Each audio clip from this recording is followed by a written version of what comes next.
Hi hello friends, ഏവർക്കും BBRൻ്റെ പുതിയൊരു ക്ലാസ്സിലേക്ക് സ്വാഗതം. അപ്പോൾ ഇന്ന് നമ്മൾ വന്നിരിക്കുന്നത് പ്രീവിയസ് ഇയർ ക്വസ്റ്റ്യൻസും അതിൻ്റെ അനുബന്ധ വസ്തുതകളുമായിട്ടാണ്. പ്രീവിയസ് ഇയർ ക്വസ്റ്റ്യൻ നോക്കാതെ നമുക്കൊരു PSC പരീക്ഷ ക്ലിയർ ചെയ്യുക എന്ന് വെച്ചാൽ അത് ബുദ്ധിമുട്ടാണല്ലേ. നമുക്ക് എല്ലാവർക്കും അറിയാം PSC പരീക്ഷയിൽ പ്രീവിയസ് ഇയർ ക്വസ്റ്റ്യൻസിൻ്റെ ഇമ്പോർട്ടൻസ്. അപ്പോൾ പ്രീവിയസ് ഇയർ ക്വസ്റ്റ്യൻസും അതിൻ്റെ അനുബന്ധ വസ്തുതകളും നമുക്ക് നോക്കാം.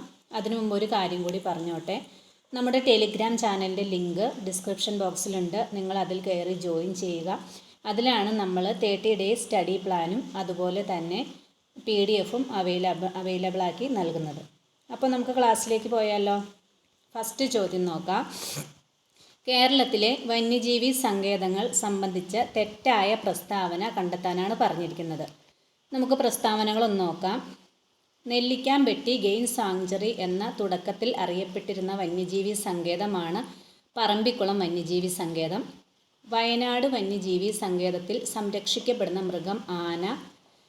ഏറ്റവും കൂടുതൽ കാട്ടുപോത്തുകൾ കാണപ്പെടുന്നത് പെരിയാർ വന്യജീവി സങ്കേതത്തിൽ.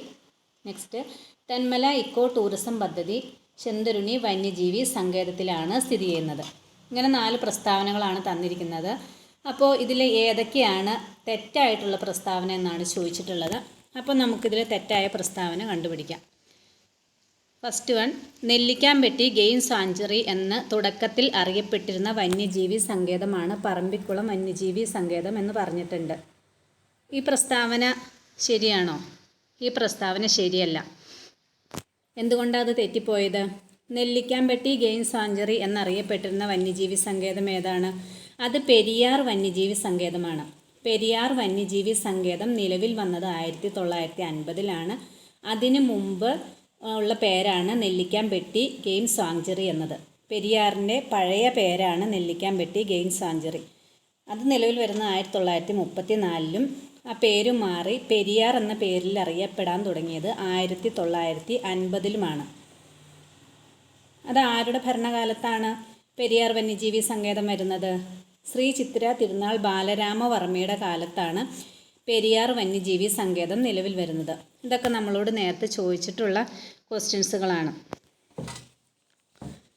ഇടുക്കി പത്തനംതിട്ട ജില്ലയിൽ കൂടി വ്യാപിച്ചു കിടക്കുന്നതാണേത്?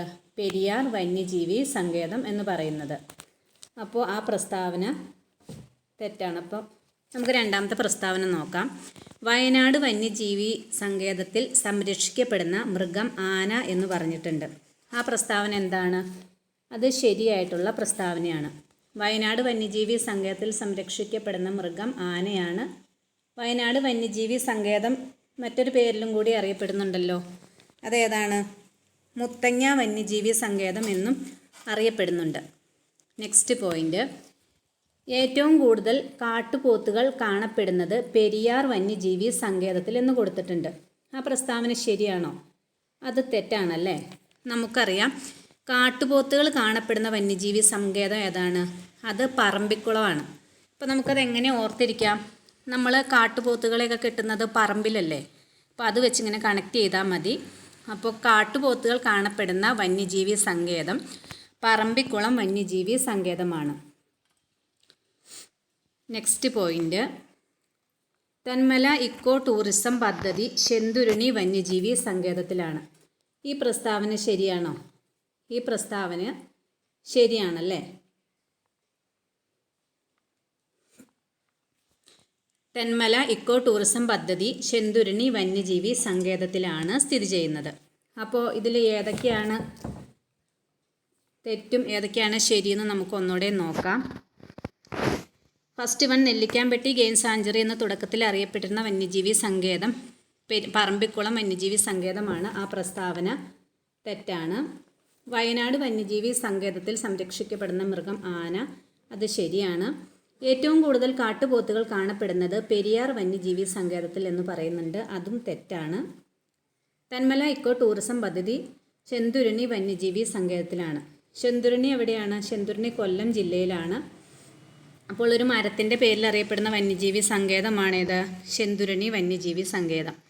അപ്പോൾ ഇതിൽ 1ഉം 3ഉമാണ് തെറ്റായിട്ടുള്ള പ്രസ്താവന. അപ്പോൾ ഒരു ക്വസ്റ്റ്യൻ കാണുമ്പോൾ നിങ്ങൾ ആദ്യം തന്നെ തെറ്റാണോ ശരിയാണോ കണ്ടുപിടിക്കേണ്ടതെന്ന് കറക്റ്റായിട്ട് നോക്കണം. അല്ലെങ്കിൽ നമ്മൾ ആൻസർ ചെയ്യുമ്പോൾ തെറ്റിപ്പോവും. നെക്സ്റ്റ് ക്വസ്റ്റ്യൻ, കേരളത്തിലെ ജലവൈദ്യുത പദ്ധതികളെക്കുറിച്ച് തെറ്റായ പ്രസ്താവന കണ്ടെത്താനാണ് പറഞ്ഞിട്ടുള്ളത്. നമുക്ക് പ്രസ്താവനകളൊന്ന് വായിക്കാം. സ്വകാര്യ മേഖലയിൽ പ്രവർത്തിക്കുന്ന ആദ്യ ജലവൈദ്യുത പദ്ധതി മണിയാർ എന്ന് കൊടുത്തിട്ടുണ്ട്. നെക്സ്റ്റ്, കോഴിക്കോട് ജില്ലയിലെ ഉറുമി ജലവൈദ്യുത പദ്ധതിക്ക് സഹായം നൽകുന്ന രാജ്യം കാനഡ എന്ന് കൊടുത്തിട്ടുണ്ട്. തേർഡ്, മലബാറിലെ ആദ്യത്തെ ജലവൈദ്യുത പദ്ധതി ശബരിഗിരി. നെക്സ്റ്റ്, ഇടുക്കി ജലവൈദ്യുത പദ്ധതിയുടെ ഉൽപ്പാദന ശേഷി 780 മെഗാവാട്ട് എന്നും കൊടുത്തിട്ടുണ്ട്. അപ്പോൾ ഇതിലും നമ്മളോട് തെറ്റായിട്ടുള്ള പ്രസ്താവനയാണ് ചോദിച്ചിട്ടുള്ളത്. തെറ്റായിട്ടുള്ള പ്രസ്താവന ഏതൊക്കെയാണെന്ന് നമുക്ക് നോക്കാം. സ്വകാര്യ മേഖലയിൽ പ്രവർത്തിക്കുന്ന ആദ്യ ജലവൈദ്യുത പദ്ധതി മണിയാറാണ്. അത് ശരിയാണ്, നമുക്കറിയാം. സ്വകാര്യ മേഖലയിൽ പ്രവർത്തിക്കുന്ന ആദ്യ ജലവൈദ്യുത പദ്ധതി മണിയാറാണ്, നമ്മൾ പഠിക്കുന്നതാണത്. നെക്സ്റ്റ് പോയിന്റ് നോക്കാം.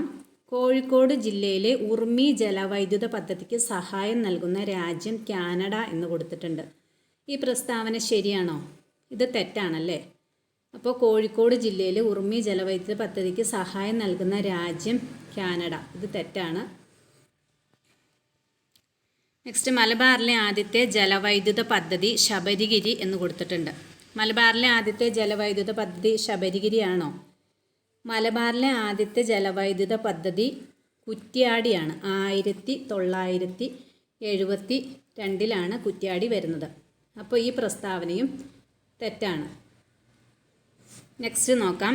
ഇടുക്കി ജലവൈദ്യുത പദ്ധതിയുടെ ഉത്പാദന ശേഷി 280 മെഗാവാട്ട് എന്ന് പറഞ്ഞു കൊടുത്തിട്ടുണ്ട്. ഈ പ്രസ്താവന എന്താണ്? ഇത് ശരിയാണല്ലേ. അപ്പോൾ ഫസ്റ്റും ഫോർത്തും ശരിയാണ്. നമ്മളോട് ചോദിച്ചിരിക്കുന്നത് തെറ്റായ പ്രസ്താവനയാണ്. അപ്പോൾ നമുക്ക് തെറ്റായ പ്രസ്താവന ഏതെന്നുള്ള ചോദ്യത്തിന് 2, 3 എന്നാണ് ആൻസർ വരുന്നത്.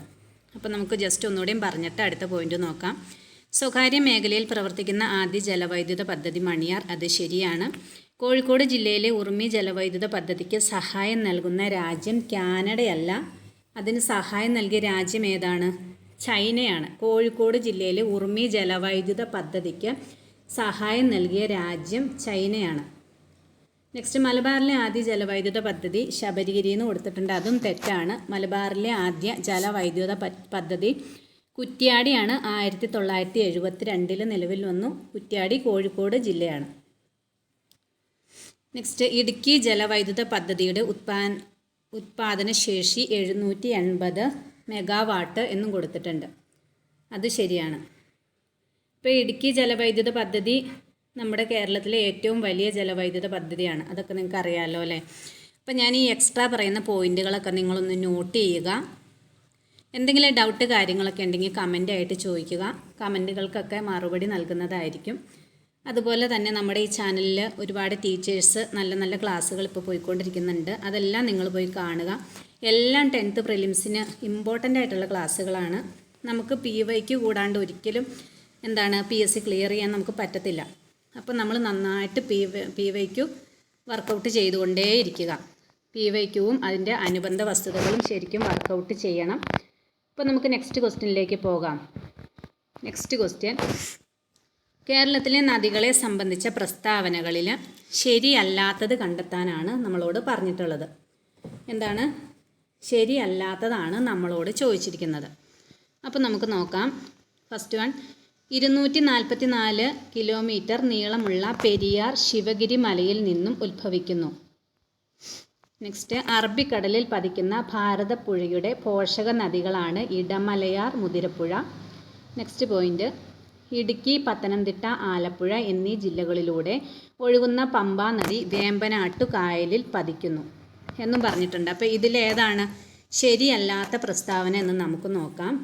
244 കിലോമീറ്റർ നീളമുള്ള പെരിയാർ ശിവഗിരി മലയിൽ നിന്നും ഉത്ഭവിക്കുന്നു എന്ന് പറയുന്നുണ്ട്. അത് നമുക്കറിയാലേ, നമ്മുടെ കേരളത്തിലെ ഏറ്റവും നീളം കൂടിയ നദിയാണ് പെരിയാർ. ശിവഗിരി മലയിൽ നിന്നാണ് ഉത്ഭവിക്കുന്നത്. പൂർണ്ണ, ചൂർണി എന്നീ പേരുകളിലൊക്കെ അറിയപ്പെടുന്നത് ഏതാണ്? പെരിയാറാണ്. ഇതെല്ലാം നമുക്കറിയാവുന്ന കാര്യങ്ങളാണ്. അപ്പോൾ ഫസ്റ്റ് പ്രസ്താവന ശരിയാണ്. നെക്സ്റ്റ്, അറബിക്കടലിൽ പതിക്കുന്ന ഭാരതപ്പുഴയുടെ പോഷക നദികളാണ് ഇടമലയാർ, മുതിരപ്പുഴ എന്ന് കൊടുത്തിട്ടുണ്ട്. ഭാരതപ്പുഴയുടെ പോഷക നദികളാണോ ഇടമലയാർ, മുതിരപ്പുഴ? അല്ലല്ലേ, നമുക്കറിയാം. ഭാരതപ്പുഴയുടെ പോഷക നദികൾ ഏതാണ്? കണ്ണാടിപ്പുഴ, തൂതപ്പുഴ, ഗായത്രിപ്പുഴ, കൽപ്പാത്തിപ്പുഴ എന്നിവയാണ് ഭാരതപ്പുഴയുടെ പോഷക നദികൾ. ഏതൊക്കെയാണ്? കണ്ണാടിപ്പുഴ, തൂതപ്പുഴ, ഗായത്രിപ്പുഴ, കൽപ്പാത്തിപ്പുഴ എന്നിവയാണ് ഭാരതപ്പുഴയുടെ പോഷക നദികൾ. ഭാരതപ്പുഴയ്ക്ക് കുറേ വിശേഷണങ്ങളുണ്ടല്ലോ. അതൊക്കെ എന്താണ്? നീള, പൊന്നാനിപ്പുഴ, പേരാല്, ശോകനാശിനിപ്പുഴ എന്നൊക്കെ അറിയപ്പെടുന്നത് ഏതാണ്? ഭാരതപ്പുഴയാണ്. പിന്നെ ഭാരതപ്പുഴയ്ക്ക് വേറെ കുറേ പ്രത്യേകതയുണ്ട്. നമുക്ക് 1-2 പ്രത്യേകതയൊന്ന് നോക്കാം. ഭാരതപ്പുഴ കേരളത്തിൽ വലിപ്പത്തിൽ 2ാം സ്ഥാനത്തുള്ള നദിയാണ്. ഫസ്റ്റ് വൺ നമ്മൾ പറഞ്ഞു, പെരിയാറാണ് ഏറ്റവും നീളം കൂടിയത്. 244 കിലോമീറ്റർ നീളമുള്ള പെരിയാറിന് ഫസ്റ്റ് സ്ഥാനവും. 2ാമത് നീളം കൂടിയത് ഏതാണ്? ഭാരതപ്പുഴയാണ്. അത് 209 കിലോമീറ്ററാണ് അതിൻ്റെ നീളം. 209 കിലോമീറ്റർ ഭാരതപ്പുഴയുടെ നീളം. ഭാരതപ്പുഴ ഉത്ഭവിക്കുന്നത് എവിടെയാണ്? എവിടെ നിന്നാണ് ഭാരതപ്പുഴ ഉത്ഭവിക്കുന്നത്? ആനമലയിൽ നിന്നാണ് ഉത്ഭവിക്കുന്നത്. അതുപോലെ തന്നെ പാലക്കാട്, തൃശ്ശൂർ, മലപ്പുറം എന്നീ ജില്ലകളിൽ കൂടി ഒഴുകുന്ന നദിയാണേത്? ഭാരതപ്പുഴ.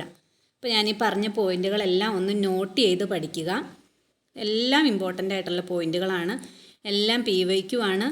നമുക്ക് പല എക്സാമിനും ചോദിച്ചിട്ടുള്ളതാണ്. ഇനിയും ഈ ഭാഗത്തു നിന്ന് ക്വസ്റ്റ്യൻ പ്രതീക്ഷിക്കാം. നെക്സ്റ്റ് പോയിന്റ്, ഇടുക്കി, പത്തനംതിട്ട, ആലപ്പുഴ എന്നീ ജില്ലകളിലൂടെ ഒഴുകുന്ന പമ്പാ നദി വേമ്പനാട്ടു കായലിൽ പതിക്കുന്നു എന്നും പറഞ്ഞിട്ടുണ്ട്. ഈ പ്രസ്താവന എന്താണ്? ഇതും ശരിയാണ്. അപ്പോൾ ശരിയല്ലാത്തത് ചോദിച്ചാൽ ഏതാണ്? അറബിക്കടലിൽ പതിക്കുന്ന ഭാരതപ്പുഴയുടെ പോഷക നദികളാണ് ഇടമലയാർ, മുതിരപ്പുഴ. ഇത് മാത്രമാണ് ശരിയല്ലാത്തത്. അപ്പോൾ നമ്മുടെ ആൻസർ വരുന്നത് 2 മാത്രം എന്നതാണ് റൈറ്റ് ആൻസർ. നെക്സ്റ്റ് ക്വസ്റ്റ്യൻ, കേരളത്തിലെ കായലുകളെ സംബന്ധിച്ച പ്രസ്താവനകളിൽ ശരിയായത് കണ്ടെത്താനാണ് പറയുന്നത്. ശരിയായതാണ് നമ്മളോട് ചോദിച്ചിരിക്കുന്നത്. അപ്പോൾ നമുക്ക് നോക്കാം. കൊല്ലം മുതൽ വടക്കോട്ട് 8 ശാഖകളായി സ്ഥിതി ചെയ്യുന്ന കായലാണ് വേമ്പനാട്ട് കായൽ എന്ന് പറഞ്ഞിട്ടുണ്ട്. നെക്സ്റ്റ് പോയിന്റ്, വേമ്പനാട്ട് കായലിലെ പുന്നമടയിൽ പ്രശസ്തമായ നെഹ്റു ട്രോഫി വള്ളംകളി നടക്കുന്നു എന്ന് പറഞ്ഞിട്ടുണ്ട്. നീണ്ടകര അഴിമുഖം അഷ്ടമുടി കായലിനെ അറബിക്കടലുമായി ബന്ധിപ്പിക്കുന്നു എന്നും പറയുന്നു. അപ്പോൾ ഇതിലേതാണ് ശരിയായ പ്രസ്താവനകളാണ് ചോദിച്ചിരിക്കുന്നത്. അപ്പോൾ നമുക്ക് നോക്കാം. കൊല്ലം മുതൽ വടക്കോട്ട് 8 ശാഖകളായി സ്ഥിതി ചെയ്യുന്ന കായലാണ് വേമ്പനാട്ട് കായൽ എന്ന് പറഞ്ഞിട്ടുണ്ട്. ഈ പ്രസ്താവന ശരിയാണോ? ഇത് ശരിയല്ലല്ലേ. ഈ പ്രസ്താവന ശരിയല്ല. നെക്സ്റ്റ്, വേമ്പനാട്ട് കായലിലെ പുന്നമടയിൽ പ്രശസ്തമായ നെഹ്റു ട്രോഫി വള്ളംകളി നടക്കുന്നു. ഈ പ്രസ്താവന എന്താണ്? അത് ശരിയായിട്ടുള്ള പ്രസ്താവനയാണ്. നെക്സ്റ്റ്, നീണ്ടകര അഴിമുഖം അഷ്ടമുടി കായലിനെ അറബിക്കടലുമായി ബന്ധിപ്പിക്കുന്നു എന്നും പറഞ്ഞിട്ടുണ്ട്. അപ്പോൾ ഈ പ്രസ്താവനയും എന്താണ്? ശരിയാണ്. അപ്പോൾ ഇതിൽ ആൻസർ ഏതാണ്? 2ഉം 3ഉം എന്നതാണ് ശരിയായ ആൻസർ. വേമ്പനാട്ട് കായലിലെ പുന്നമടയിൽ പ്രശസ്തമായ നെഹ്റു ട്രോഫി വള്ളംകളി നടക്കുന്നു. ഈ നെഹ്റു ട്രോഫി വള്ളംകളി നേരത്തെ അറിയപ്പെട്ടിരുന്ന ഏതു പേരിലായിരുന്നു? പ്രസിഡന്റ് ട്രോഫി കളി എന്ന പേരിലായിരുന്നു നമ്മൾ നേരത്തെ അറിയപ്പെട്ടിരുന്നത്. ഇപ്പോൾ നെഹ്റു ട്രോഫി വള്ളംകളി എന്ന് അറിയപ്പെടുന്നു. അതുപോലെ നീണ്ടകര അഴിമുഖം അഷ്ടമുടി കായലിനെ അറബിക്കടലുമായി ബന്ധിപ്പിക്കുന്നു. നീണ്ടകര അഴിമുഖം ഏത് കായലിനെയാണ് അറബിക്കടലുമായി ബന്ധിപ്പിക്കുന്നത്? അഷ്ടമുടി കായലിനെ അറബിക്കടലുമായിട്ട് ബന്ധിപ്പിക്കുന്നു. അപ്പോൾ ഈ പോയിന്റ് 2ഉം റൈറ്റ് ആണ്. അപ്പം നോക്കി ക്ലിയർ ചെയ്ത് പഠിക്കുക. നമുക്ക് നെക്സ്റ്റ് ക്വസ്റ്റ്യൻ നോക്കാം. കേരളത്തെ സംബന്ധിച്ച പ്രസ്താവനകളിൽ ശരിയല്ലാത്തത് കണ്ടെത്താനാണ് പറഞ്ഞിരിക്കുന്നത്. വീണ്ടും ശരിയല്ലാത്തതാണ് നമ്മളോട് ചോദിച്ചിരിക്കുന്നത്. അപ്പോൾ ക്വസ്റ്റ്യൻ കാണുമ്പോൾ നമ്മൾ ശരിയായതാണോ ശരിയല്ലാത്തതാണോ എന്നുള്ളതൊന്ന് റൗണ്ട് ചെയ്ത് വെക്കുക. അല്ലെങ്കിൽ നമ്മൾ ആൻസർ ചെയ്യുമ്പോൾ നമുക്ക് അത് മാറിപ്പോകാനായിട്ട് ചാൻസ് ഉണ്ട്. അപ്പോൾ നമുക്ക് നോക്കാം. തീരപ്രദേശം ഇല്ലാത്ത ജില്ലകൾ ഇടുക്കി, വയനാട്, കോട്ടയം, പാലക്കാട്, പത്തനംതിട്ട എന്ന് പറയുന്നു. നെക്സ്റ്റ്, ഏറ്റവും കൂടുതൽ ഗ്രാമപഞ്ചായത്തുകളുള്ള ജില്ല തിരുവനന്തപുരം എന്ന് പറയുന്നുണ്ട്. തേർഡ്, സപ്തഭാഷാ സംഗമഭൂമി എന്നറിയപ്പെടുന്ന ജില്ല കാസർഗോഡ്. നെക്സ്റ്റ്, കേരളത്തിലെ ഏക കൻ്റോൺമെൻറ്റ് കണ്ണൂർ. അപ്പോൾ ഇതിൽ ഏതാണ് ബന്ധമില്ലാത്ത പ്രസ്താവന അല്ലെങ്കിൽ ശരിയല്ലാത്ത പ്രസ്താവന എന്ന് നമുക്ക് നോക്കാം. തീരപ്രദേശം ഇല്ലാത്ത ജില്ലകളാണ് ഇടുക്കി, വയനാട്, കോട്ടയം, പാലക്കാട്, പത്തനംതിട്ട എന്ന് പറയുന്നത്. അത് ശരിയാണല്ലേ. ഇല്ലാത്ത ജില്ലകൾ നമുക്കറിയാം. അതൊക്കെ PSC റിപ്പീറ്റായിട്ട് പ്രിലിംസിന് അതുപോലെ LGSനൊക്കെ ചോദിക്കുന്നതാണ്. അത് നമ്മൾ ക്ലിയറായിട്ട് പഠിച്ചു വയ്ക്കുക. ഇടുക്കി, വയനാട്, കോട്ടയം, പാലക്കാട്, പത്തനംതിട്ട ഈ 5 ജില്ലകൾക്ക് എന്താണ്? തീരപ്രദേശമില്ല. നെക്സ്റ്റ്, ഏറ്റവും കൂടുതൽ ഗ്രാമപഞ്ചായത്തുകളുള്ള ജില്ല തിരുവനന്തപുരം എന്ന് കൊടുത്തിട്ടുണ്ട്. ഏറ്റവും കൂടുതൽ ഗ്രാമപഞ്ചായത്തുകളുള്ള ജില്ല തിരുവനന്തപുരമാണോ? അല്ല, ഏറ്റവും കൂടുതൽ ഗ്രാമപഞ്ചായത്തുകളുള്ള ജില്ല തിരുവനന്തപുരമല്ല. നെക്സ്റ്റ്, സപ്തഭാഷാ സംഗമഭൂമി എന്നറിയപ്പെടുന്ന ജില്ല കാസർഗോഡാണ്. ആ പ്രസ്താവന എന്താണ്? അത് ശരിയാണല്ലേ. ഏറ്റവും കൂടുതൽ ആളുകൾ പല ഭാഷ സംസാരിക്കുന്ന ജില്ലയാണേത്? കാസർഗോഡ്. 12ഓളം ഭാഷകൾ കാസർഗോഡ് സംസാരിക്കുന്നുണ്ടെന്നാണ് പറയപ്പെടുന്നത്. അതുപോലെ തന്നെ പുകയില, അടയ്ക്ക എന്നിവ ഏറ്റവും കൂടുതൽ ഉൽപ്പാദിപ്പിക്കുന്നതും എവിടെയാണ്? അതും കാസർഗോഡ് ജില്ലയിൽ തന്നെയാണ്. നെക്സ്റ്റ്, കേരളത്തിലെ ഏക കൻ്റോൺമെൻറ്റ് കണ്ണൂർ എന്ന് കൊടുത്തിട്ടുണ്ട്. ഇത് എന്താണ്? ഇതും റൈറ്റ് ആണല്ലേ. നമ്മൾ PSC തുടക്കക്കാർ മുതൽ പഠിക്കുന്നതാണ് എന്ത്? കേരളത്തിലെ ഏക കൻ്റോൺമെൻറ്റ് കണ്ണൂർ എന്ന് പറഞ്ഞ് പഠിക്കുന്നതാണ്. ഇതൊക്കെ ഇമ്പോർട്ടൻ്റ് ആണ്. പലവട്ടം PSC ആവർത്തിച്ചിട്ടുള്ള ചോദ്യമാണ് കേരളത്തിലെ ഏക കൻ്റോൺമെൻറ്റ് എന്നുള്ളതൊക്കെ. അപ്പോൾ നമുക്ക് നെക്സ്റ്റ് ക്വസ്റ്റ്യൻ നോക്കാം. താഴെ പറയുന്ന വസ്തുതകളിൽ ശരിയായത് കണ്ടെത്താനാണ് പറഞ്ഞിരിക്കുന്നത്. ശരിയായ പ്രസ്താവനയാണ് നമ്മളോട് ചോദിച്ചിരിക്കുന്നത്. അപ്പോൾ നമുക്ക് നോക്കാം. First one, 1789 Tipu Sultan Keralam ആക്രമിക്കുന്നു. 1788 ശങ്കരാചാര്യർ ജനിച്ചു. 1553 കൂനൻ കുരിശ് സത്യം. 1341 വെള്ളപ്പൊക്കത്തെ തുടർന്ന് മുസരിസ് തുറമുഖം അപ്രത്യക്ഷമാവുകയും കൊച്ചി തുറമുഖം രൂപം കൊള്ളുകയും ചെയ്തു. ഇതിൽ ഏതൊക്കെയാണ് ശരി എന്നതാണ് നമ്മളോട് ചോദിച്ചിരിക്കുന്നത്. അപ്പോൾ നമുക്ക് ഏതൊക്കെയാണ് ശരിയായിട്ടുള്ളതെന്ന് നോക്കാം. 1789 ടിപ്പു സുൽത്താൻ കേരളം ആക്രമിക്കുന്നു എന്ന് പറഞ്ഞിട്ടുണ്ട്. ആ പ്രസ്താവന എന്താണ്? അത് ശരിയാണല്ലേ. നമുക്കറിയാം 1789 ടിപ്പു സുൽത്താൻ കേരളം ആക്രമിക്കുന്നുണ്ട്. നെക്സ്റ്റ്, 1788 ശങ്കരാചാര്യർ ജനിച്ചു എന്ന് പറഞ്ഞിട്ടുണ്ട്. അതും എന്താണ്? അതും ശരിയാണ്. 1788 ശങ്കരാചാര്യർ ജനിക്കുന്നത്. നെക്സ്റ്റ്, 1553 കൂനൻ കുരിശ് സത്യം എന്ന് പറഞ്ഞിട്ടുണ്ട്. ഈ പ്രസ്താവന ശരിയാണോ? ഈ പ്രസ്താവന ശരിയല്ലല്ലേ. 1653 കൂനൻ കുരിശ് സത്യം നടക്കുന്നത്. നെക്സ്റ്റ്, 1341 വെള്ളപ്പൊക്കത്തിലെ തുടർന്ന് മുസരീസ് തുറമുഖം അപ്രത്യക്ഷമാവുകയും കൊച്ചി തുറമുഖം രൂപം കൊള്ളുകയും ചെയ്യുന്നു എന്ന് പറഞ്ഞിട്ടുണ്ട്. ഇതും കറക്റ്റായിട്ടുള്ള ഒരു ആൻസറാണ്. ഇത് നേരത്തെയൊക്കെ ക്വസ്റ്റ്യൻ പേപ്പറിൽ കണ്ടിട്ടുണ്ട്. 1341 വെള്ളപ്പൊക്കത്തെ തുടർന്നുള്ള ചോദ്യങ്ങളൊക്കെ. അപ്പോൾ അതും കൂടി ഒന്ന് നോട്ട് ചെയ്ത് പഠിക്കുക. 1341 വെള്ളപ്പൊക്കത്തെ തുടർന്ന് മുസരീസ് തുറമുഖം അപ്രത്യക്ഷമാവുകയും കൊച്ചി തുറമുഖം രൂപം കൊള്ളുകയും ചെയ്യുന്നു. നമുക്ക് നെക്സ്റ്റ് ക്വസ്റ്റ്യൻ എന്താണെന്ന് നോക്കാം. താഴെ തന്നിരിക്കുന്ന പ്രസ്താവനകളിൽ ശരിയായവ കണ്ടെത്താനാണ് പറഞ്ഞിരിക്കുന്നത്. നമുക്ക് പ്രസ്താവനകളൊക്കെ ഒന്ന് നോക്കാം. First one, Aruna Asif Ali quit India സമരത്തിൽ സജീവ പ്രവർത്തക എന്ന് കൊടുത്തിട്ടുണ്ട്. നെക്സ്റ്റ്, മാഡം ഭിക്കാജി കാമ അന്താരാഷ്ട്ര വേദിയിൽ ഇന്ത്യയുടെ ത്രിവർണ്ണ പതാക ആദ്യമായി ഉയർത്തി. നെക്സ്റ്റ്, പണ്ഡിത രമാഭായി ബോംബെയിൽ ശാരദാ സദൻ സ്ഥാപിച്ചു. പ്രസ്താവനകൾ ആൻസറും കൊടുത്തിട്ടുണ്ട്. എല്ലാം ശരിയാണ്. അപ്പോൾ നമുക്കൊന്ന് നോക്കാം. അരുണ ആസിഫ് അലി ക്വിറ്റ് ഇന്ത്യ സമരത്തിൽ സജീവ പ്രവർത്തകയായിരുന്നു. ശരിയാണല്ലേ. ക്വിറ്റ് ഇന്ത്യ സമര നായിക എന്നറിയപ്പെടുന്നത് ആരാണ്? ക്വിറ്റ് ഇന്ത്യ സമര നായിക എന്നറിയപ്പെടുന്ന വ്യക്തിയാണ് അരുണ ആസിഫ് അലി.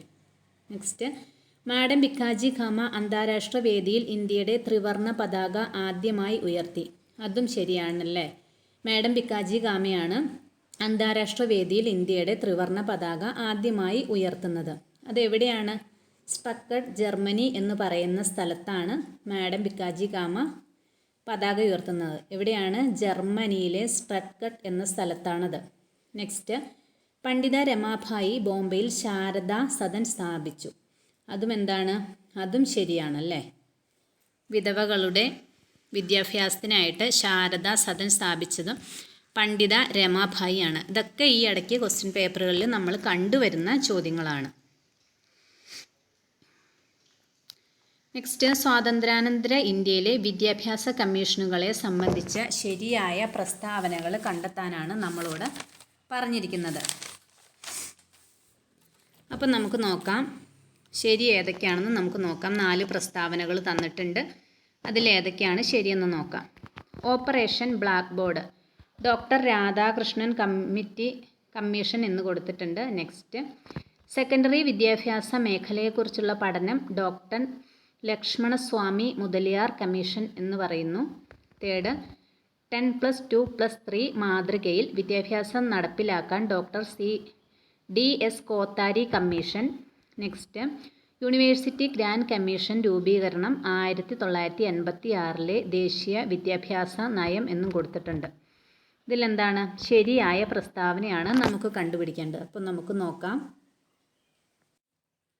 അപ്പോൾ സർവകലാശാല വിദ്യാഭ്യാസത്തെ പറ്റിയാണ് ഡോക്ടർ രാധാകൃഷ്ണൻ കമ്മീഷനിൽ പറയുന്നത്. എന്താണ് ഓപ്പറേഷൻ ബ്ലാക്ക് ബോർഡിനെ പറ്റിയല്ല, സർവകലാശാല വിദ്യാഭ്യാസത്തെ പറ്റിയാണ് ഡോക്ടർ രാധാകൃഷ്ണൻ കമ്മീഷനിൽ പറയുന്നത്. അതിലുള്ള നിർദ്ദേശങ്ങളാണ് UGC രൂപീകരണവും തൊഴിലധിഷ്ഠിത വിദ്യാഭ്യാസവും. അതെന്നാണ് ഡോക്ടർ രാധാകൃഷ്ണൻ കമ്മീഷൻ നിലവിൽ വരുന്നത്? അത് 1948-ലാണ്. 1948-ലാണ് ഡോക്ടർ രാധാകൃഷ്ണൻ കമ്മീഷൻ നിലവിൽ വരുന്നത്. നെക്സ്റ്റ് പോയിന്റ് നോക്കാം. സെക്കൻഡറി വിദ്യാഭ്യാസ മേഖലയെക്കുറിച്ചുള്ള പഠനം ഡോക്ടർ ലക്ഷ്മണസ്വാമി മുതലിയാർ കമ്മീഷൻ എന്ന് പറയുന്നു. ഇത് ശരിയാണല്ലേ. സെക്കൻഡറി വിദ്യാഭ്യാസ മേഖലയെക്കുറിച്ചുള്ള പഠനം ഡോക്ടർ ലക്ഷ്മണസ്വാമി മുതലിയാർ കമ്മീഷനാണെന്ന് നമ്മൾ പഠിക്കുന്നതാണ്. SCERT-യിലൊക്കെ വളരെ വ്യക്തമായിട്ട് കൊടുത്തിട്ടുണ്ട്. ലക്ഷ്മണസ്വാമി മുതലിയാർ കമ്മീഷൻ്റെ വർഷം ഏതാണ്? അത് 1952ആണ്. 1952-ലാണ്. 1952. അതിലും കുറേ കാര്യങ്ങൾ പറയുന്നുണ്ട്. ത്രിഭാഷാ പദ്ധതി, സെക്കൻഡറി വിദ്യാഭ്യാസ പദ്ധതി രൂപീകരണം, വിവിധോദ്ദേശ വിദ്യാഭ്യാസ പദ്ധതി രൂപീകരണം, അധ്യാപക പരിശീലന സമിതി നടപ്പാക്കുക എന്നീ കാര്യങ്ങളൊക്കെ ഡോക്ടർ ലക്ഷ്മണസ്വാമി മുതലിയാർ കമ്മീഷനുമായിട്ട് ബന്ധപ്പെട്ട് നമുക്ക് പഠിക്കേണ്ട കാര്യങ്ങളാണ്. നമുക്ക് നെക്സ്റ്റ് പോയിന്റ് നോക്കാം. 10+2+3 മാതൃകയിൽ വിദ്യാഭ്യാസം നടപ്പിലാക്കാൻ ഡോക്ടർ DS കോത്താരി കമ്മീഷൻ എന്ന് പറഞ്ഞിട്ടുണ്ട്. അതും എന്താണ്? അതും ശരിയാണ്. ഇപ്പോൾ കോത്താരി കമ്മീഷൻ നിലവിൽ വരുന്ന എന്നാണ്? അത് 1964-ലാണ് കോത്താരി കമ്മീഷൻ നിലവിൽ വരുന്നത്. അതിലും കുറേ നിർദ്ദേശങ്ങളൊക്കെ പറയുന്നുണ്ട്. വിദ്യാഭ്യാസത്തിൻ്റെ ദേശീയ മാതൃകയെ പറ്റി അതിൽ പറയുന്നുണ്ട്. അതുപോലെ തന്നെ ഓപ്പറേഷൻ ബ്ലാക്ക് ബോർഡ് നിലവിൽ വരുത്തുക എന്നതിനെ പറ്റിയും പറയുന്നുണ്ട്. Next point, university grant commission രൂപീകരണം 1986 ദേശീയ വിദ്യാഭ്യാസ നയം എന്ന് പറഞ്ഞിട്ടുണ്ട്. അതെന്താണ്? അത് തെറ്റായിട്ടുള്ള പ്രസ്താവനയാണല്ലേ. പ്രസ്താവന തെറ്റാണ്. അപ്പോൾ ഫസ്റ്റ് പ്രസ്താവന തെറ്റാണ്, സെക്കൻഡ് ആൻഡ് തേർഡ് ശരിയായിട്ടുള്ള പ്രസ്താവനയാണ്. ഡോക്ടർ രാധാകൃഷ്ണൻ കമ്മീഷൻ ഏതായിരുന്നു? സർവകലാശാല വിദ്യാഭ്യാസമായിരുന്നു. സെക്കൻഡറി വിദ്യാഭ്യാസ മേഖലയെക്കുറിച്ചുള്ള പഠനം ഡോക്ടർ ലക്ഷ്മണസ്വാമി മുതലിയാർ കമ്മീഷനായിരുന്നു. അത് റൈറ്റാണ്. 10+2+3 മാതൃകയിൽ വിദ്യാഭ്യാസം നടപ്പാക്കാൻ ഡോക്ടർ DS കോത്താരി കമ്മീഷൻ എന്ന് പറഞ്ഞിട്ടുണ്ട്. അതും ശരിയാണ്. യൂണിവേഴ്സിറ്റി ഗ്രാൻഡ് കമ്മീഷൻ രൂപീകരണം 1986 ദേശീയ വിദ്യാഭ്യാസ നയം എന്ന് പറഞ്ഞു കൊടുത്തിട്ടുണ്ട്. ആ പ്രസ്താവന എന്താണ്? തെറ്റാണ്. നെക്സ്റ്റ് നമുക്ക് നോക്കാം അടുത്ത ചോദ്യം. ദാദാഭായ് നവറോജിയെ സംബന്ധിച്ച തെറ്റായ പ്രസ്താവന കണ്ടെത്താനാണ് പറഞ്ഞിരിക്കുന്നത്. അപ്പോൾ നമുക്ക് പ്രസ്താവനകളൊക്കെ ഒന്ന് വായിക്കാം. ബ്രിട്ടീഷ് ഭരണകാലത്ത് ഇന്ത്യൻ സമ്പദ് വ്യവസ്ഥയിലുണ്ടായ തകർച്ച സംബന്ധിച്ച് ചോർച്ചാ സിദ്ധാന്തം ആവിഷ്കരിച്ചു. കോൺഗ്രസ്സിന് ഇന്ത്യൻ നാഷണൽ കോൺഗ്രസ് എന്ന പേര് നൽകി. ഇന്ത്യയുടെ വന്ധ്യ വയോധികൻ എന്നറിയപ്പെടുന്നു. INC-യുടെ ആദ്യ പ്രസിഡന്റ് എന്നും പറഞ്ഞിട്ടുണ്ട്. അപ്പോൾ ഇതിൽ ഏതൊക്കെയാണ് അദ്ദേഹത്തെ സംബന്ധിച്ച് തെറ്റായ പ്രസ്താവനയാണ് ചോദിച്ചിരിക്കുന്നത്? തെറ്റായതെന്ന് നമുക്ക് നോക്കാം. ഫസ്റ്റ് വൺ, ബ്രിട്ടീഷ് ഭരണകാലത്ത് ഇന്ത്യൻ സമ്പദ് വ്യവസ്ഥയിലുണ്ടായ തകർച്ചയെ സംബന്ധിച്ച് ചോർച്ചാ സിദ്ധാന്തം ആവിഷ്കരിച്ചു. അതെന്താണ്? അത് ശരിയാണല്ലേ. ചോർച്ചാ സിദ്ധാന്തത്തിൻ്റെ ഉപജ്ഞാതാവ് ദാദാഭായ് നവറോജി എന്നൊക്കെ നമ്മൾ പഠിക്കുന്നുണ്ട്. അദ്ദേഹത്തിൻ്റെ പ്രശസ്തമായിട്ടുള്ളൊരു പുസ്തകമുണ്ടല്ലോ, poverty and British rule in India എന്ന് പറയുന്നൊരു പുസ്തകമുണ്ട്. അദ്ദേഹം ജയിൽ ജീവിത ചിലവ് രീതിയെ സംബന്ധിച്ച് ആവിഷ്കരിച്ച ഒരു പുസ്തകമാണ് poverty and British rule in India എന്നുള്ളത്. അപ്പോൾ ഈ ഫസ്റ്റ് വൺ പ്രസ്താവന ശരിയാണ്. ചോർച്ചാ സിദ്ധാന്തം അദ്ദേഹത്തിൻ്റെതാണ്. നമുക്ക് നെക്സ്റ്റ് പോയിന്റുകൾ നോക്കാം. കോൺഗ്രസ്സിന് ഇന്ത്യൻ നാഷണൽ കോൺഗ്രസ് എന്ന പേര് നൽകി. അത് ശരിയാണല്ലേ. കോൺഗ്രസ്സിന് ഇന്ത്യൻ നാഷണൽ കോൺഗ്രസ് എന്ന പേര് നൽകിയത് ആരാണ്? അത് ദാദാഭായ് നവറോജിയാണ്. ഇന്ത്യയുടെ വന്ധ്യ വയോധികൻ എന്നറിയപ്പെടുന്നു. അതും എന്താണ്? അതും ശരിയാണ്. നമ്മൾ നേരത്തെ മുതൽ പഠിക്കുന്നതാണ്. ദാദാഭായ് നവറോജി ഇന്ത്യയുടെ വന്ധ്യ വയോധികൻ എന്നറിയപ്പെടുന്നു എന്ന്. നെക്സ്റ്റ്, INCയുടെ ആദ്യ പ്രസിഡന്റ് എന്ന് പറഞ്ഞു കൊടുത്തിട്ടുണ്ട്. ആ പ്രസ്താവന ശരിയാണ്. അത് ശരിയല്ല. ശരിയല്ലാത്തതാണ് നമ്മളോട് കണ്ടെത്താൻ പറയുന്നത്. അപ്പോൾ ആൻസർ വരുമ്പോൾ ആൻസർ 4 അപ്പം ഇതിൽ നമ്മൾ പറയുമ്പോൾ ഇത് തെറ്റായിട്ടുള്ള പ്രസ്താവനയാണ്. അപ്പോൾ INCയുടെ ആദ്യ പ്രസിഡന്റ് ആരാണ്? INCയുടെ ആദ്യ പ്രസിഡന്റ് WC ബാനർജിയാണ്. രൂപീകരിച്ചത് 1885 ഡിസംബർ 28 INC രൂപീകൃതമാകുന്നത്. ആദ്യ സമ്മേളനം നടന്നത് ഗോകുൽദാസ് തേജ്പാൽ സംസ്കൃത കോളേജ് ബോംബെയിലാണ്. ആദ്യ സമ്മേളനത്തിലെ പ്രതിനിധികൾ 72 പേരായിരുന്നു. അതിൽ ഒരു മലയാളി ഉണ്ടായിരുന്നു ആദ്യ സമ്മേളനത്തിൽ. അതാരായിരുന്നു? അത് ബാരിസ്റ്റർ GP പിള്ളയാണ്. ബാരിസ്റ്റർ GP പിള്ളയ്ക്കൊരു പ്രത്യേകത ഉണ്ടല്ലോ. നമ്മുടെ ഗാന്ധിജിയുടെ ആത്മകഥയിൽ പരാമർശിക്കപ്പെട്ടിട്ടുള്ള ഒരേ ഒരു മലയാളിയാണ് ആര്? ബാരിസ്റ്റർ GP പിള്ള എന്ന് പറയുന്നത്. പിന്നീട് 1886 കൊൽക്കത്ത സമ്മേളനത്തിലാണ് ദാദാഭായ് നവറോജി അധ്യക്ഷനാകുന്നത്. ഏത് സമ്മേളനത്തിലാണ് അപ്പോൾ ദാദാഭായ് നവറോജി അധ്യക്ഷത വഹിക്കുന്നത്? 1886 കൊൽക്കത്ത സമ്മേളനത്തിലാണ് ദാദാഭായ് നവറോജി അധ്യക്ഷത വഹിക്കുന്നത്. അദ്ദേഹത്തിന് കുറേ വിശേഷണങ്ങളുണ്ട്. ആർക്കാണ്? ദാദാഭായ് നവറോജിക്ക്. അപ്പോൾ അതൊക്കെ ഒന്ന് നോക്കാം. ഏറ്റവും പ്രായം കൂടിയ അധ്യക്ഷനാണ് അദ്ദേഹം, Dadabhai Naoroji.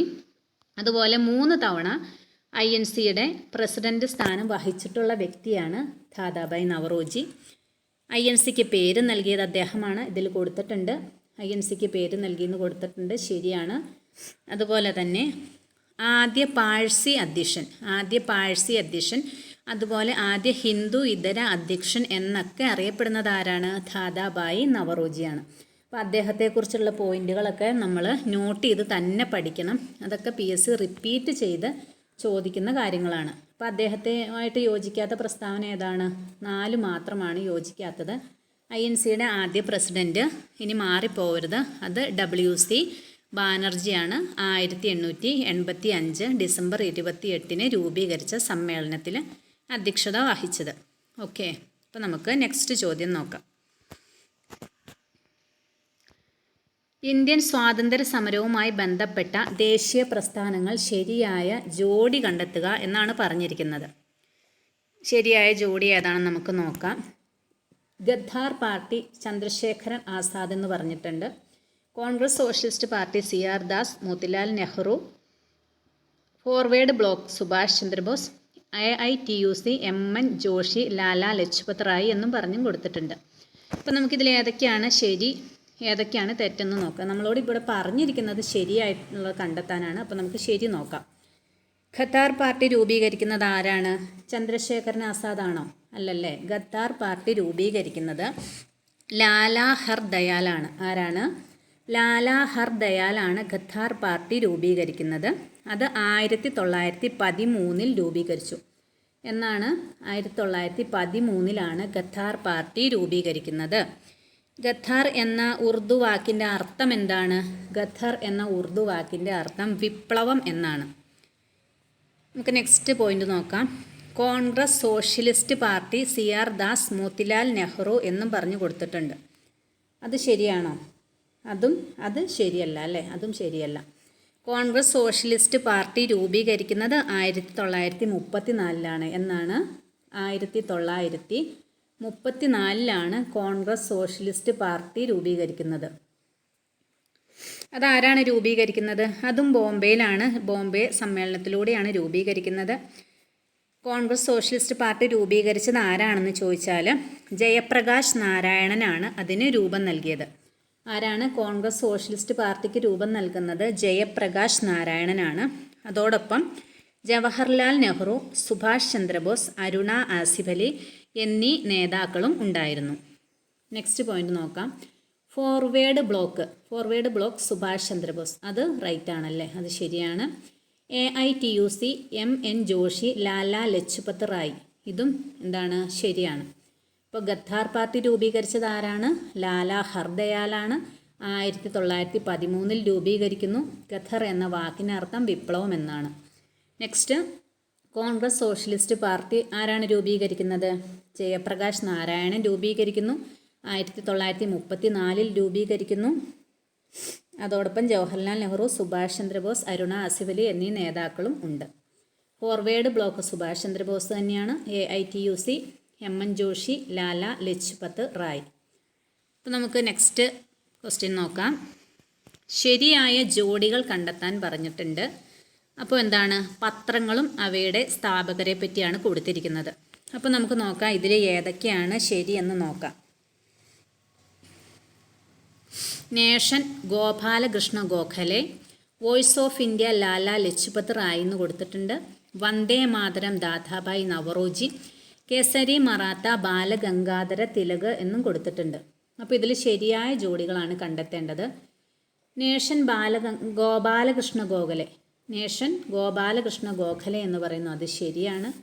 Voice of India Lala Lajpat Rai, ഇത് ശരിയാണോ? അല്ലല്ലേ. വോയിസ് ഓഫ് ഇന്ത്യ ദാദാഭായ് നവറോജിയുടെ പത്രമാണ്. ആരുടെ പത്രമാണ്? വോയിസ് ഓഫ് ഇന്ത്യ ദാദാഭായ് നവറോജിയുടെ പത്രമാണ്. അതുപോലെ വന്ദേ മാതരം ദാദാഭായ് നവറോജി എന്ന് കൊടുത്തിട്ടുണ്ട്, അതും തെറ്റാണ്. വന്ദേ മാതരം ആരുടേതാണ്? അത് ലാല ലജ്പത് റായുടെയാണ്. ഇത് അങ്ങോട്ടും ഇങ്ങോട്ടും തിരിച്ചു തന്നേക്കുന്നതാണ്.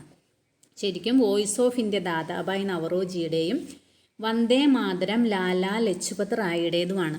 കേസരി മറാത്ത ബാലഗംഗാധര തിലക്, ഇതെന്താണ്? അതും റൈറ്റാണ്.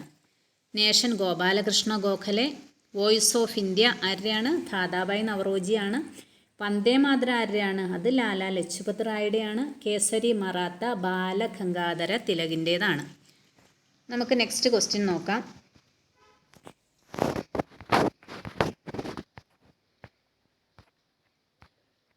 ഇന്ത്യൻ സ്വാതന്ത്ര്യ സമരകാലത്ത് ദേശീയ വിദ്യാഭ്യാസത്തിൻ്റെയും കലയുടെയും വളർച്ചയ്ക്ക് നിരവധി വിദ്യാലയങ്ങൾ സ്ഥാപിക്കപ്പെട്ടു. ഈ പ്രസ്താവനയുമായി യോജിക്കാത്തവ കണ്ടെത്താനാണ് നമ്മളോട് പറഞ്ഞിരിക്കുന്നത്. യോജിക്കാത്തവയാണ് കണ്ടെത്തേണ്ടത്. അപ്പോൾ നമുക്ക് നോക്കാം. 1916 DK കാർവേ ഇന്ത്യയിലെ ആദ്യത്തെ വനിതാ സർവകലാശാല ആരംഭിച്ചു. William Jones Asiatic society of Bengal സ്ഥാപിച്ചു. രവീന്ദ്രനാഥ ടാഗോർ ബംഗാളിൽ വിശ്വഭാരതി സർവകലാശാല സ്ഥാപിച്ചു. മഹാകവി വള്ളത്തോൾ നാരായണ മേനോൻ തൃശ്ശൂരിൽ കേരള കലാമണ്ഡലം സ്ഥാപിച്ചു എന്ന് കൊടുത്തിട്ടുണ്ട്. അപ്പോൾ ഇതിൽ നമുക്ക് യോജിക്കാത്ത പ്രസ്താവന കണ്ടെത്തണം. ഇന്ത്യൻ സ്വാതന്ത്ര്യ സമരകാലത്ത് ദേശീയ വിദ്യാഭ്യാസത്തിൻ്റെയും കലയുടെയും വളർച്ചയ്ക്ക് വേണ്ടി സ്ഥാപിതമായ വിദ്യാലയങ്ങളാണ് നമ്മൾ കണ്ടെത്തേണ്ടത്. അപ്പോൾ യോജിക്കാത്ത നമുക്ക് നോക്കാം. 1916 DK കാർവേ ഇന്ത്യയിലെ ആദ്യത്തെ വനിതാ സർവകലാശാല സ്ഥാപിച്ചു. അതെന്താണ്? അത് ഇന്ത്യൻ സ്വാതന്ത്ര്യ സമരകാലത്തെ വിദ്യാഭ്യാസത്തിൻ്റെയും കലയുടെയും വളർച്ചയുമായിട്ട് ബന്ധപ്പെട്ടതാണ്. അത് 1916 തന്നെയാണ് സ്ഥാപിതമാകുന്നത്. DK കാർവേ ആണ്. അപ്പോൾ ആ പ്രസ്താവന ശരിയാണ്. Next, William Jones Asiatic society of Bengal സ്ഥാപിച്ചു എന്ന് പറഞ്ഞിട്ടുണ്ട്. അതും എന്താണ്? അതും ഇന്ത്യൻ സ്വാതന്ത്ര്യ സമരകാലത്തെ ദേശീയ വിദ്യാഭ്യാസത്തിൻ്റെയും കലയുടെയും വളർച്ചയ്ക്കായി നിലവിൽ വന്നത് ആണോ? അല്ല, അത് നിലവിൽ വന്നതല്ല. അത് ആ കാലഘട്ടത്തിലല്ല നിലവിൽ വരുന്നത്. എന്താണെന്ന് വെച്ചാൽ വില്യം ജോൺസ് തന്നെയാണ് ഏഷ്യാറ്റിക് സൊസൈറ്റി ഓഫ് ബംഗാളിൻ്റെ സ്ഥാപകൻ. പക്ഷേ അത് ആ കാലഘട്ടത്തിലല്ല. ഇവർ ചോദിച്ചിരിക്കുന്ന ക്വസ്റ്റ്യൻ എന്താണെന്ന് ചോദിച്ചാൽ ഇന്ത്യൻ സ്വാതന്ത്ര്യ സമരകാലത്ത് ഇന്ത്യൻ ദേശീയതയുടെയും കലയുടെയും വളർച്ചയ്ക്ക് വേണ്ടി നിലവിൽ വന്നാണ് ചോദിച്ചിരിക്കുന്നത്. അങ്ങനെ ചോദിക്കുമ്പോൾ ആ പ്രസ്താവന തെറ്റാണ്. ആ സമയത്തല്ല അത് നിലവിൽ വരുന്നത്. രണ്ടാമത്തേത് William Jones Asiatic society of Bengal എന്നുള്ളത്. എന്നാൽ വില്യം ജോൺസ് തന്നെയാണ് ഏഷ്യാറ്റിക് സൊസൈറ്റി ഓഫ് ബംഗാൾ സ്ഥാപിക്കുന്നത്. അങ്ങനെ പറയുമ്പോൾ അത് കറക്റ്റാണ്. അടുത്ത പോയിന്റ് നോക്കാം. രവീന്ദ്രനാഥ ടാഗോർ ബംഗാളിൽ വിശ്വഭാരതി സർവകലാശാല സ്ഥാപിച്ചു. അതെന്താണ്? അതും ശരിയായിട്ടുള്ളതാണ്. നെക്സ്റ്റ്, മഹാകവി വള്ളത്തോൾ നാരായണ മേനോൻ തൃശ്ശൂരിൽ കേരള കലാമണ്ഡലം സ്ഥാപിച്ചു. അതും എന്താണ്? അതും കറക്റ്റാണ്. ഇന്ത്യൻ സ്വാതന്ത്ര്യ സമര കാലത്ത് തന്നെ നിലവിൽ വന്ന സംഘടനകളാണ് ഈ 3 പറഞ്ഞിരിക്കുന്നത്. 1916 DK കാർവേ ഇന്ത്യയിലെ ആദ്യത്തെ വനിതാ സർവകലാശാല സ്ഥാപിച്ചതും, അതുപോലെ തന്നെ രവീന്ദ്രനാഥ ടാഗോർ ബംഗാളിൽ വിശ്വഭാരതി സർവകലാശാല സ്ഥാപിക്കുന്നു. മഹാകവി വള്ളത്തോൾ നാരായണ മേനോൻ എവിടെയാണ് കലാമണ്ഡലം സ്ഥാപിക്കുന്നത്? തൃശ്ശൂരിൽ കലാമണ്ഡലം സ്ഥാപിക്കുന്നതും കറക്റ്റായിട്ടുള്ള കാര്യമാണ്. ഇന്ത്യൻ സ്വാതന്ത്ര്യ സമരകാലത്തുള്ള കാര്യമാണ്. എന്നാൽ William Jones Asiatic society of Bengal സ്ഥാപിച്ചത് അദ്ദേഹമാണ്. പക്ഷേ അത് ഇന്ത്യൻ സ്വാതന്ത്ര്യ സമര കാലഘട്ടത്തിലല്ല സ്ഥാപിക്കുന്നത് എന്നൊരു വ്യത്യാസമാണ് നമുക്കിവിടെ ഉള്ളത്. ഓക്കെ, നമുക്ക് നെക്സ്റ്റ് ക്വസ്റ്റ്യൻ നോക്കാം. സ്വാതന്ത്ര്യാനന്തര ഇന്ത്യ നേരിട്ട പ്രധാന വെല്ലുവിളികളിൽ ഉൾപ്പെടാത്തത് കണ്ടെത്താനാണ് പറയുന്നത്. സ്വാതന്ത്ര്യാനന്തര ഇന്ത്യ എന്നൊരു ടോപ്പിക്ക് തന്നെ നമുക്ക് എടുത്തു പറഞ്ഞിട്ടുണ്ട് നമ്മുടെ സിലബസിൽ. അപ്പോൾ അത് കറക്റ്റായിട്ട് നമ്മൾ നോക്കിയിട്ട് പോകണം. അത് വളരെ ഇമ്പോർട്ടൻ്റ് ആണ്. ഞാനീ ഇത്രയും പറഞ്ഞ എല്ലാ ചോദ്യങ്ങളും റിപ്പീറ്റായിട്ട് വരുന്നത് തന്നെയാണ്. അതാണ് അനുബന്ധ വസ്തുതകൾ ഉൾപ്പെടുത്തി ഞാൻ നിങ്ങൾക്ക് പറഞ്ഞു തരുന്നത്. അപ്പോൾ നിങ്ങൾക്ക് അറിയില്ലാത്ത ഭാഗങ്ങൾ ഒന്നുകൂടി ക്ലാസ് കണ്ട് നോട്ട് തയ്യാറാക്കി തന്നെ പഠിക്കണം. അത്രമേൽ ഇമ്പോർട്ടൻ്റ് ആണ്. അപ്പോൾ നമുക്ക് നോക്കാം. സ്വാതന്ത്ര്യാനന്തര ഇന്ത്യ നേരിട്ട പ്രധാന വെല്ലുവിളികളിൽ ഉൾപ്പെടാത്തതാണ് ചോദിച്ചേക്കുന്നത്. എന്താണ് ഉൾപ്പെടാത്തതാണ് നമ്മളോട് ചോദിച്ചിരിക്കുന്നത്? അഭയാർത്ഥി പ്രവാഹം, വർഗീയ ലഹള, നാട്ടുരാജ്യങ്ങളുടെ സംയോജനം, സ്വാതന്ത്ര്യത്തിന് ശേഷവും ഇന്ത്യൻ ബ്രിട്ടീഷ് അധീന പ്രദേശങ്ങൾ. അപ്പോൾ ഇതിലേതൊക്കെയാണ് ഉൾപ്പെടാത്തത് എന്ന് നമുക്ക് നോക്കാം. അഭയാർത്ഥി പ്രവാഹം സ്വാതന്ത്ര്യാനന്തര ഇന്ത്യ നേരിട്ട ഒരു പ്രശ്നം തന്നെയാണല്ലേ. ഒരുപാട് അഭയാർത്ഥി പ്രവാഹങ്ങളൊക്കെ ആ കാലഘട്ടത്തിൽ ഉണ്ടായിട്ടുണ്ട്. അപ്പോൾ അത് റൈറ്റാണ്. ഉൾപ്പെടാത്തതാണ് നമ്മളോട് ചോദിച്ചിരിക്കുന്നത്. വർഗീയ ലഹള അതും ഉൾപ്പെട്ടതാണ്. സ്വാതന്ത്ര്യത്തിന് ശേഷവും ഇന്ത്യയിൽ ബ്രിട്ടീഷ് അധീന പ്രദേശങ്ങൾ അതാണ് എന്ത് സ്വാതന്ത്ര്യാനന്തര ഇന്ത്യ നേരിട്ട പ്രധാന വെല്ലുവിളികളിൽ ഉൾപ്പെടാത്തത് എന്ന് പറയുന്നത്. നാട്ടുരാജ്യങ്ങളുടെ സംയോജനം എന്താണ്? അതും ഉൾപ്പെട്ട കാര്യം തന്നെയാണ്. നമ്മുടെ ആൻസർ എന്ന് പറയുന്നത് ഓപ്ഷൻ ബി ആണ്. ഉൾപ്പെടാത്തത് സ്വാതന്ത്ര്യത്തിന് ശേഷവും ഇന്ത്യയിൽ ബ്രിട്ടീഷ് അധീന പ്രദേശങ്ങൾ ഉണ്ടായിരുന്നു. അതാണ് ഉൾപ്പെടാത്തവ. ഇപ്പോൾ നാട്ടുരാജ്യങ്ങളുടെ സംയോജനത്തിൽ നമ്മുടെ ഇന്ത്യൻ യൂണിയനിൽ ചേരാനായിട്ട് വിസമ്മതിച്ച നാട്ടുരാജ്യങ്ങൾ ഏതൊക്കെയാണെന്നറിയാമോ? അതാണ് ഹൈദരാബാദ്, കാശ്മീർ, ജുനഗഡ്. ഏതൊക്കെ നാട്ടുരാജ്യങ്ങളാണ് സ്വാതന്ത്ര്യാനന്തരം ഇന്ത്യൻ യൂണിയനിൽ ചേരാനായിട്ട് വിസമ്മതിച്ചത്? കാശ്മീർ, ഹൈദരാബാദ്, ജുനഗഡ്. അടുത്ത ചോദ്യം നോക്കാം. മൗലാന അബ്ദുൽ കലാം ആസാദിനെ സംബന്ധിച്ച തെറ്റായ പ്രസ്താവനയാണ് ചോദിച്ചിരിക്കുന്നത്. പ്രസ്താവനകൾ നോക്കാം. സ്വതന്ത്ര ഇന്ത്യയിലെ ആദ്യ വിദ്യാഭ്യാസ മന്ത്രി. മൗലാന അബ്ദുൽ കലാം ആസാദിൻ്റെ ജന്മദിനം നവംബർ 11 ദേശീയ വിദ്യാഭ്യാസ ദിനമായി ആചരിക്കുന്നു. ആസാദിൻ്റെ പുസ്തകം ഇന്ത്യ വിൻസ് ഫ്രീഡം നയീം താലി എന്ന വിദ്യാഭ്യാസ പദ്ധതി ആസൂത്രണം ചെയ്തു. മൗലാന അബ്ദുൽ കലാം ആസാദുമായിട്ട് ബന്ധപ്പെട്ട് തെറ്റായ പ്രസ്താവനയാണ് നമ്മളോട് ചോദിച്ചിരിക്കുന്നത്. ചോദ്യത്തിന് നമ്മൾ ആദ്യം തന്നെ ഒരു അടിവര ഇട്ട് വയ്ക്കുക. തെറ്റാണോ ശരിയാണോ കണ്ടുപിടിക്കാനുള്ളതെന്ന്. അപ്പോൾ നമുക്ക് നോക്കാം. ഫസ്റ്റ് വൺ, സ്വതന്ത്ര ഇന്ത്യയിലെ ആദ്യ വിദ്യാഭ്യാസ മന്ത്രിയാണ് മൗലാന അബ്ദുൽ കലാം ആസാദ്. ഇതെന്താണ്? അത് ശരിയാണ്. മൗലാന അബ്ദുൽ കലാം ആസാദിൻ്റെ ജന്മദിനം നവംബർ 11 ദേശീയ വിദ്യാഭ്യാസ ദിനമായി ആചരിക്കുന്നു. അതും എന്താണ്? ശരിയാണ്. ആസാദിൻ്റെ പുസ്തകമാണ് ഇന്ത്യ വിൻസ് ഫ്രീഡം. അതും ശരിയാണ്. അതും നമ്മളെപ്പോഴും പഠിക്കുന്ന കാര്യമാണല്ലേ. പിന്നെ നാലാമത്തെ ഒരു പോയിന്റ്, നയീം താലി എന്ന വിദ്യാഭ്യാസ പദ്ധതി ആസൂത്രണം ചെയ്തു എന്ന് പറഞ്ഞിട്ടുണ്ട്. നയീം താലി എന്ന വിദ്യാഭ്യാസ പദ്ധതി ആസൂത്രണം ചെയ്തത് മൗലാന അബ്ദുൽ കലാം ആസാദാണോ? അല്ലാലെ. നയീം താലി എന്ന വിദ്യാഭ്യാസ പദ്ധതി ആസൂത്രണം ചെയ്തത് ആരാണ്? ഗാന്ധിജിയാണ്. ആരാണ്? ഗാന്ധിജിയാണ് ആസൂത്രണം ചെയ്തത്. എന്ത്? നയീം താലി. അപ്പോൾ നമ്മുടെ ആൻസർ എന്ന് പറയുന്നത് 4 മാത്രം. നമ്മളോട് തെറ്റായിട്ടുള്ള പ്രസ്താവനയാണ് ചോദിച്ചത്. അതുകൊണ്ട് നമ്മുടെ ആൻസർ 4 നയീം താലി എന്ന വിദ്യാഭ്യാസ പദ്ധതി ആസൂത്രണം ചെയ്തത് മൗലാന അബ്ദുൽ കലാം ആസാദ് അല്ല, മറിച്ച് ആരാണ്? ഗാന്ധിജിയാണ്. തൊഴിൽ അധിഷ്ഠിത വിദ്യാഭ്യാസമാണ് എന്ത്? നയീം താലി എന്ന് പറയുന്നത്. നമുക്ക് അടുത്ത ചോദ്യം നോക്കാം. ക്വിറ്റ് ഇന്ത്യ സമരവുമായി ബന്ധമില്ലാത്ത പ്രസ്താവന കണ്ടെത്താനാണ് പറഞ്ഞിരിക്കുന്നത്. ക്വിറ്റ് ഇന്ത്യ സമരവുമായി ബന്ധമില്ലാത്ത പ്രസ്താവന. കണ്ടെത്താനാണ് നമ്മളോട് പറഞ്ഞിരിക്കുന്നത്. ഗാന്ധിജിയുടെ നേതൃത്വത്തിൽ നടത്തിയ അവസാനത്തെ ബഹുജന സമരം. Next, Congress, Muslim League, Communist party of India quit India പ്രമേയത്തെ പിന്തുണച്ചു. ബ്രിട്ടീഷ് സർക്കാർ സ്റ്റഫോർഡ് ക്രിപ്സിന് കീഴിൽ ഒരു ദൗത്യ സംഘത്തെ ഇന്ത്യയിലേക്ക് അയച്ചു. അപ്പോൾ ഇതിലേതാണ് ക്വിറ്റ് ഇന്ത്യ സമരവുമായി ബന്ധമില്ലാത്തതെന്ന് നമുക്ക് നോക്കാം. ഗാന്ധിജിയുടെ നേതൃത്വത്തിൽ നടത്തിയ അവസാനത്തെ ബഹുജന സമരമാണ് ക്വിറ്റ് ഇന്ത്യ സമരം. അത് നമ്മൾ SCERTയിൽ എടുത്തു പഠിക്കുന്ന ഒരു പോയിൻ്റാണ്. ഗാന്ധിജിയുടെ നേതൃത്വത്തിൽ നടത്തുന്ന അവസാനത്തെ ബഹുജന സമരമാണ് ക്വിറ്റ് ഇന്ത്യ സമരം എന്നത്. Congress, Muslim League, Communist party of India quit India പ്രമേയത്തെ പിന്തുണച്ചു എന്നാണ് ഇതിൽ പറഞ്ഞിരിക്കുന്നത്. പിന്തുണച്ചായിരുന്നോ? Congress, Muslim League, Communist party of India എന്നു ക്വിറ്റ് ഇന്ത്യ സമരത്തെ പിന്തുണച്ചില്ല. അപ്പോൾ ആ പ്രസ്താവന എന്താണ്? തെറ്റാണ്, അല്ലെങ്കിൽ ബന്ധമില്ലാത്തതാണ്. നെക്സ്റ്റ് നോക്കാം. ബ്രിട്ടീഷ് സർക്കാർ സ്റ്റഫോർഡ് ക്രിപ്സിന് കീഴിൽ ഒരു ദൗത്യ സംഘത്തെ ഇന്ത്യയിലേക്ക് അയച്ചു. അതൊക്കെ നമുക്കറിയാവുന്ന കാര്യമാണ്. അതും എന്താണ്? ശരിയാണ്. അപ്പോൾ ബന്ധമില്ലാത്ത പ്രസ്താവന ചോദിക്കുമ്പോൾ നമ്മുടെ ആൻസർ ആയിട്ട് വരുന്നത് എന്താണ്? 2 മാത്രം എന്നുള്ളതാണ് നമ്മുടെ ആൻസർ. ഗാന്ധിജിയുടെ നേതൃത്വത്തിൽ നടത്തിയ അവസാന ബഹുജന സമരമാണ് ക്വിറ്റ് ഇന്ത്യ സമരം. ബ്രിട്ടീഷ് സർക്കാർ സ്റ്റഫോർഡ് ക്രിപ്സിന് കീഴിൽ ഒരു ദൗത്യ സംഘത്തെ ഇന്ത്യയിലേക്ക് അയക്കുന്നുണ്ട്. അതും എന്താണ്? ശരിയാണ്. അപ്പോൾ നമ്മുടെ ആൻസർ വരുമ്പോൾ 2 മാത്രം. Congress, Muslim League, Communist party of India എന്നിവർ ക്വിറ്റ് ഇന്ത്യ പ്രമേയത്തെ പിന്തുണച്ചു എന്ന് കൊടുത്തിട്ടുണ്ട്. എന്താണ്? പിന്തുണച്ചില്ല. അപ്പോൾ ഇന്നത്തെ ക്ലാസ് എല്ലാവർക്കും ഇഷ്ടപ്പെട്ടു എന്ന് വിചാരിക്കുന്നു. ഇതുപോലെ നിങ്ങൾക്ക് ഉപകാരപ്പെടുന്ന ക്ലാസ്സുമായിട്ട് ഞാൻ ഇനിയും വരുന്നതായിരിക്കും.